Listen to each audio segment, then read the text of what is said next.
नमस्कार साथियों, स्वागत है आप सभी का एक बार फिर से अपने YouTube channel DC geography classes में। यदि चैनल पर नए हैं तो चैनल को सब्सक्राइब कर लीजिए और बेल आइकन को प्रेस कर लीजिए ताकि हर नई वीडियो की नोटिफिकेशन आप तक आसानी से पहुंचती रहे। तो चलिए आज के सेशन की शुरुआत करते हैं हम लोग। और आज के सेशन में हम लोग बात करने वाले हैं Jharkhand TGT previous years questions के ऊपर। तो हम लोगों ने अभी तक Jharkhand TGT previous years questions में क्वेश्चन नंबर 60 तक कंप्लीट कर लिया है। और ये 60 तक हम लोगों ने 4 क्लास में कवर किया है, 4 सेशंस में कवर किया है। एक सेशन में 15 क्वेश्चंस हम लोग डिस्कस किए हैं। तो 15-15 प्रश्नों को करके हम लोग ने 4 सेशन में 60 प्रश्न को कवर कर लिया है। आज हम लोग प्रश्न संख्या 61 यानी 61 से लेके 75 तक देखेंगे आज के सेशन में। तो हम लोगों ने यहाँ तक देख लिया था क्वेश्चन नंबर 60 तक। 2014 के अनुसार विश्व में लोहे का सबसे बड़ा उत्पादक देश चीन था, ये हम लोगों ने देख लिया। आज का पहला प्रश्न है, निम्न में से भारत का पहला जल विद्युत स्टेशन कौन सा है? भारत का सबसे पहला जल विद्युत स्टेशन के बारे में पूछा गया है। ऑप्शन ए है आपके सामने सिंद्रापोंग जल विद्युत स्टेशन, ऑप्शन बी है श्री सलेम बांध, ऑप्शन सी है कोयना जल विद्युत बांध, ऑप्शन डी है छोटा रंजित विद्युत स्टेशन। तो जो इसका करेक्ट आंसर है वो है सिंद्रापोंग जल विद्युत स्टेशन, ठीक है, जो कि भारत का पहला जल विद्युत स्टेशन माना जाता है। ठीक है, अगर भारत में पहला जल विद्युत शक्ति गृह की बात करें तो 1897 ईस्वी में दार्जिलिंग में, जो कि पश्चिम बंगाल में है, यहीं पे सिंद्रापोंग में स्थापित किया गया था। और इसी सिंद्रापोंग स्थान के नाम पर ही इस बांध का या इस जल विद्युत परियोजना का नाम सिंद्रापोंग जल विद्युत परियोजना रखा गया। ठीक है, तो भारत का पहला जो जल विद्युत शक्ति गृह है वो कब स्थापित किया गया था? तो 1897 में, ये ध्यान रखना है आपको, 1897 में, जो कि पश्चिम बंगाल के दार्जिलिंग में स्थापित किया गया था सिंद्रापोंग नामक स्थान पर। और इसी स्थान के नाम पर इस परियोजना का नाम रख दिया गया सिंद्रापोंग जल विद्युत स्टेशन। ठीक है, तो ये समझ में आ गया आपको। अगला क्वेश्चन है, विश्व का सबसे बड़ा, ध्यान से पढ़िएगा, विश्व का सबसे बड़ा कोयला आधारित स्पॉन्ज आयरन निर्माण सुविधा जिंदल इस्पात एवं विद्युत लिमिटेड कहाँ स्थित है? अब यहाँ क्वेश्चन घुमा दिया है लेकिन पूछ क्या रहा है? जिंदल इस्पात एवं विद्युत लिमिटेड।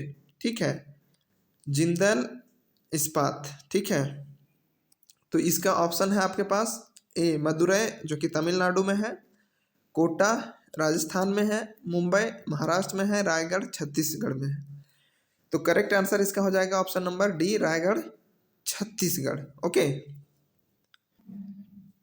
जो जिंदल स्टील पावर लिमिटेड है वो आपका रायगढ़ छत्तीसगढ़ में स्थित है। ओके, तो ये ध्यान रखिएगा, काफ़ी इम्पोर्टेंट है। और ये भारत का नहीं बल्कि विश्व का सबसे बड़ा है। किस टर्म में? तो आयरन, जो स्पॉन्ज आयरन के निर्माण है उसके पॉइंट ऑफ व्यू से। ठीक है, विश्व में सबसे बड़ा रायगढ़ छत्तीसगढ़ में है।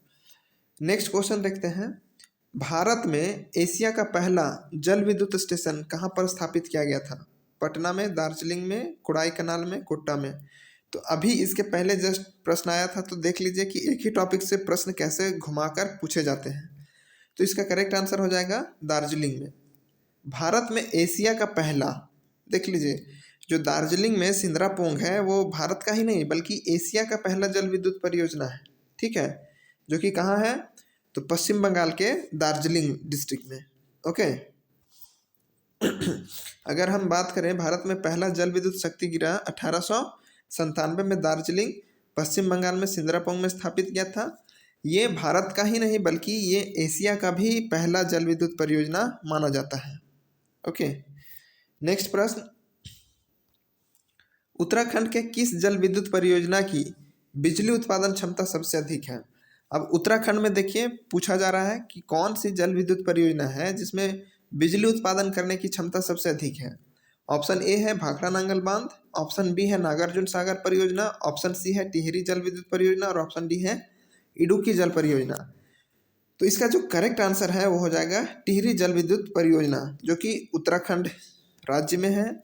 और उत्तराखंड में सबसे अधिक जो जल विद्युत उत्पादन करने की क्षमता है वो टिहरी जल विद्युत परियोजना में ही है। ओके, अगर टिहरी जल विद्युत परियोजना की बात करें और जो ऑप्शन में दिया हुआ है, तो भाखड़ा नांगल बांध का जो जल विद्युत उत्पादन क्षमता है वो 1325 मेगावाट है, नागार्जुन सागर का 815 मेगावाट है, वहीं टिहरी जल विद्युत परियोजना का सबसे अधिक 2400 मेगावाट और इडुक्की जल परियोजना का 780 मेगावाट उत्पादन क्षमता है। ओके, अगर हम बात करें टिहरी जल विद्युत परियोजना की, तो ये गंगा की एक प्रमुख सहायक नदी है जिसका नाम है भागीरथी, और एक नदी है भिलांगना। तो जहाँ भागीरथी नदी और भिलांगना नदी का संगम स्थल है, इसी संगम स्थल पर टिहरी बांध का निर्माण किया गया है।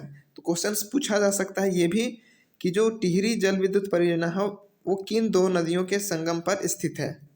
तो भागीरथी हो जाएगा और भिलांगना, दोनों का नाम भ से ही लिया जा रहा है, भागीरथी भिलांगना।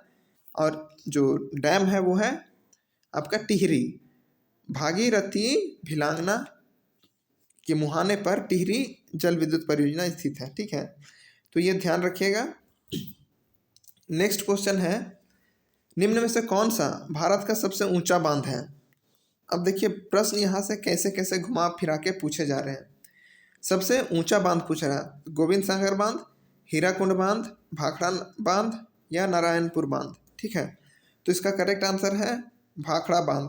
अगर टिहरी रहता ऑप्शन में तो फिर टिहरी हो जाता, क्योंकि ऑप्शन में टिहरी डैम नहीं है, इसलिए सबसे जो ऊंचा बांध है वो भाखड़ा नांगल बांध हो जाएगा। नेक्स्ट क्वेश्चन देखते हैं,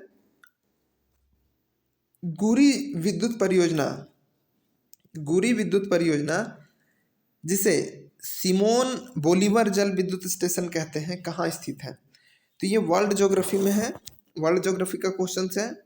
ऑप्शन ए है ब्राज़ील, बी है वेनेजुएला, सी है पराग्वे और डी है चिली। तो इसका करेक्ट आंसर है वेनेजुएला। ठीक है, ये जो गुरी जल विद्युत परियोजना है ये वेनेजुएला में एक राज्य है बोलीवर, और इसी बोलीवर राज्य में ये गुरी जल विद्युत परियोजना स्थापित है। और इसी बोलीवर जिला के नाम पर या राज्य के नाम पर इस परियोजना को, गुरी जल विद्युत परियोजना को बोलीवर, सिमोन बोलीवर जल विद्युत स्टेशन भी कहा जाता है। तो ये ध्यान रखिएगा, वेनेजुएला में है गुरी जल विद्युत परियोजना। ओके, नेक्स्ट क्वेश्चन देखते हैं, मध्य प्रदेश के बहुउद्देशीय योजना इंदिरा सागर बांध किस नदी पर बनाई गई है। ऑप्शन ए है गोदावरी, बी है कावेरी, सी है कृष्णा और डी है नर्मदा। तो इसका करेक्ट आंसर है आपका ऑप्शन नंबर डी, नर्मदा नदी पर। तो जो इंदिरा सागर बांध है जो कि मल्टीपर्पस प्रोजेक्ट है, ये नर्मदा नदी पर बनाया गया है। ठीक है, तो इंदिरा सागर बांध मध्य प्रदेश में नर्मदा नदी पर खंडावा जिले में, ठीक है, नर्मदा नगर स्थान पर निर्मित किया गया है। ये भी ध्यान रखिएगा कौन से जिले में, तो खंडावा जिला, मध्य प्रदेश का खंडावा जिला है, इसी जिला में इंदिरा सागर बांध निर्मित की गई है नर्मदा नदी पर, ध्यान रखिएगा। नेक्स्ट क्वेश्चन की तरफ बढ़ते हैं, निम्न में से कौन सा भारत का सबसे ऊंचा बांध है। अब देखिए ऑप्शन फिर से आ गया, और इसमें चूंकि ऑप्शन टिहरी है तो भारत का सबसे जो ऊंचा बांध है वो है टिहरी। तो आपको कहीं नहीं देखना है, अगर टिहरी आ गया ऑप्शन में तो सबसे ऊंचा बांध टिहरी ही होगा। ओके, तो correct answer option number D. Next question देखते हैं, निम्नलिखित में से किस जल विद्युत संयंत्र की जल विद्युत ऊर्जा उत्पादन क्षमता सबसे अधिक है। अब ये वर्ल्ड ज्योग्राफी से है, ठीक है, विश्व भूगोल से है। तो इसमें ऑप्शन है थ्री गॉर्जेस बांध, लॉन्गटन बांध, फिर है क्रसियोयासर्क और एक है जिलुडू। तो इसका जो करेक्ट आंसर है वो है थ्री गॉर्जेस बांध। ओके, ये चाइना में है और ये अभी निर्माणाधीन है, यानी इसका जो निर्माण कार्य है वो चल रहा है, पूरी तरीके से कंप्लीट नहीं हुआ है। इसी थ्री गॉर्जेस बांध में जो विद्युत उत्पादन करने की जो सर्वाधिक क्षमता है वो इसी बांध में है। ठीक है, तो ध्यान रखिएगा। अगले प्रश्न की तरफ बढ़ते हैं। 2015 में किस देश के द्वारा सबसे अधिक डॉलर मूल्य का कोयला निर्यात किया गया? वियतनाम, चेक गणराज्य, पोलैंड और ऑस्ट्रेलिया। तो ये इस प्रकार के क्वेश्चंस पहले भी हम लोगों ने देख चुका है। तो इसका जो करेक्ट आंसर है वो है Australia, option number D. Next question, विश्व ऊर्जा परिषद के अनुसार 2016 के दौरान विश्व में कोयले की खपत है 6,800 million ton, 7,800 million ton, 8,800 million ton या 9,800 मिलियन टन। सॉरी, जो सी ऑप्शन है 8,008 मिलियन टन है। तो क्या होगा करेक्ट आंसर? इसका उत्तर आपको कमेंट बॉक्स में बताना है। इसका उत्तर हम नहीं बताएंगे, ठीक है, अगले वीडियो में बताएंगे और देखते हैं कि सबसे पहला आंसर किसका आता है करेक्ट आंसर। ओके, नेक्स्ट प्रश्न है, विश्व में सबसे बड़ा कोयला उत्पादक देश? तो अमेरिका है, USA, option number A correct हो जाएगा। अगर ऑप्शन में चीन रहता तब चीन भी होता, ठीक है, लेकिन ऑप्शन में चाइना नहीं है इसलिए अमेरिका हो जाएगा, ठीक। नेक्स्ट क्वेश्चन देखते हैं, निम्न में से कौन से उत्पादनों के लिए भारत विश्व में प्रथम है? तो विश्व में प्रथम कच्चा लोहा के उत्पादन में, कच्चा इस्पात के उत्पादन में, तैयार इस्पात के उत्पादन में या स्पंज आयरन के उत्पादन में? तो पूरे विश्व में भारत स्पंज आयरन के प्रोडक्शन में नंबर 1 है, ठीक है, इसलिए करेक्ट ऑप्शन डी हो जाएगा। नेक्स्ट क्वेश्चन है, केला जो एक उच्च उत्पादकता का स्टार्च युक्त सदाबहार उपज है कहाँ उगाया जाता है? ऑप्शन है उच्च भूमि, उष्णकटिबंधीय, ऑप्शन बी है शुष्क एवं अर्ध शुष्क उष्णकटिबंधीय क्षेत्र, सी है निम्न भूमि आर्द्र उष्णकटिबंधीय और डी है भूमध्य सागरीय मौसम में। तो आपको पता है भूमध्य सागरीय मौसम में रसदार फलों या साइट्रस फ्रूट खट्टे फलों का उत्पादन किया जाता है।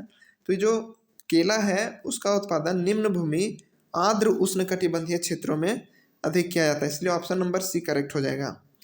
नेक्स्ट क्वेश्चन देखते हैं और आज का अंतिम प्रश्न होगा, एक ही खेत में 2 या 2 से अधिक फसलों को उगाना एक फसल के बाद दूसरी फसल के साथ, इसका विकास क्या कहलाता है?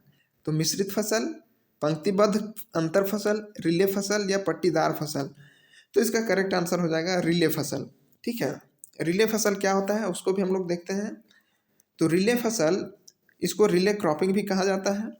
इसके तहत कोई भी ज़मीन है, ठीक है, किसी भी भूमि में 2 या 2 से अधिक फसल उगाया जाता है, ठीक है। एक सपोज ये कोई ज़मीन है और एक ज़मीन में 2 फसल या इससे अधिक फसल उगाया जा सकता है, ठीक है।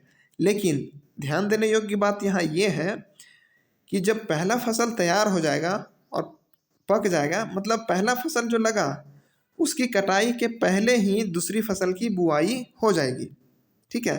तो यही होता है रिले फसल। ये आजकल गांव में काफ़ी देखने को मिलता है आपको।